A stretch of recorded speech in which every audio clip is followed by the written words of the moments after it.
Hi guys, welcome back to my Friday the 13th movie reviews, and today we're going to discuss Jason Goes to Hell, the final Friday. So we've heard it all before, the final Friday, the final chapter. This is the final movie in the Jason saga, and it just didn't quite seem like it because this is the first time New Line has taken over the Jason Voorhees character.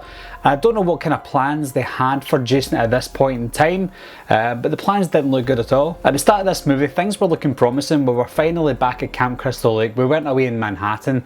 We were back at Camp Crystal Lake. Everything was looking good. The lighting was excellent.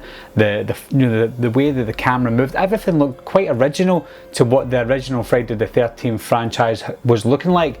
So going from that to Manhattan and back to this again, I was thinking this is actually looking pretty good. But then things took a turn for the worst. Now the beginning of the movie was confusing because we had Jason back again. It didn't really explain how he came the way he was. One minute he was this toxic waste in Manhattan and now he's back again, so they didn't really explain that, and I don't know if they were waiting to explain it in different movies, I don't know, but it was pretty confusing. But it was still enjoyable to see him back because he looked pretty good. It didn't look at his best, he looked okay, I would say above average, but then all of a sudden, this girl at the beginning, really nice, in the shower, and then she comes out, she's getting chased by Jason. It all looks pretty original, and then she turns out to be this military woman who was setting Jason up in a trap, and all these military guys started shooting into Jason, and you could hear Jason as if he was saying ouch and screaming.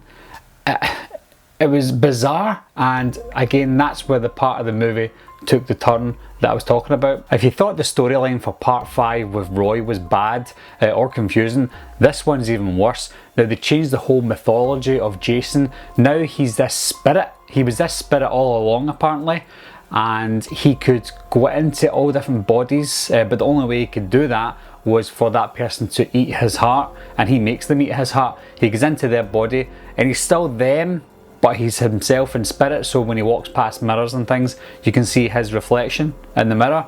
I just thought, again, that was totally bizarre and uncalled for, and I didn't like that aspect at all. There's one catch in all this body swapping: he can go into any body he wants. However, for him to truly be reborn, he has to go into a family member of the Voorhees. Kane Hodder plays Jason once again. This is the third time in a row. And I'm still not seeing what everyone else is saying about Kane Hodder being Jason and being the best Jason. I personally think people love him because of his fan service. He is a true serviceman to the franchise, and he's great for that. He even does Jason in the Friday the 13th game. So he's dedicated to the Friday the 13th franchise, and he's dedicated to Jason. So if anything positive comes out of Kane Hodder for the Jason character, is that he is dedicated. But again, he just plays Jason the way that most other people have played Jason. So to me, he's a generic Jason, but a great person for the franchise. And if you didn't already know, he also plays a security guard at the beginning of the movie who dies off screen. The acting and the quality of the movie are overall above average for a Friday the 13th movie, but that's the only positive that comes out of this film. When the ending came, I was totally speechless, and not in a good way. It started off this slasher franchise, and then at the end of this film, it was monsters coming out of the ground. Think about how this franchise started. It was about a woman who wanted to get revenge for her son who drowned at a camp, and it was a slasher movie. And then throughout this journey of Jason becoming this more and more undead killer, it still had that slasher element. It was a horror movie, and it had some such supernatural elements to it, but it was still overall a slasher movie and a slasher franchise. When this film came, it was more like an alien sci-fi movie, and it was just really bad. Like, there was nothing great I can say about anything else apart from the quality of the filming and some of the acting, but apart from that, it was awful. Like I said, this is New Line's first outing with the Jason character, but it looks like to me they only got the Jason character so they could do a crossover with Freddy Krueger, and obviously we've seen that at the end of Jason Goes to Hell when you see the glove come up. And again, that was Kane Hodder's hand. But it just looks like they were trying to set up Freddy versus Jason, which didn't happen for another 10 years.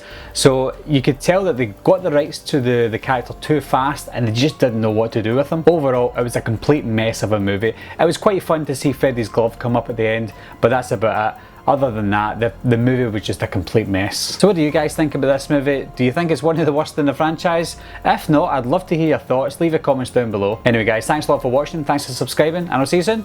Bye bye.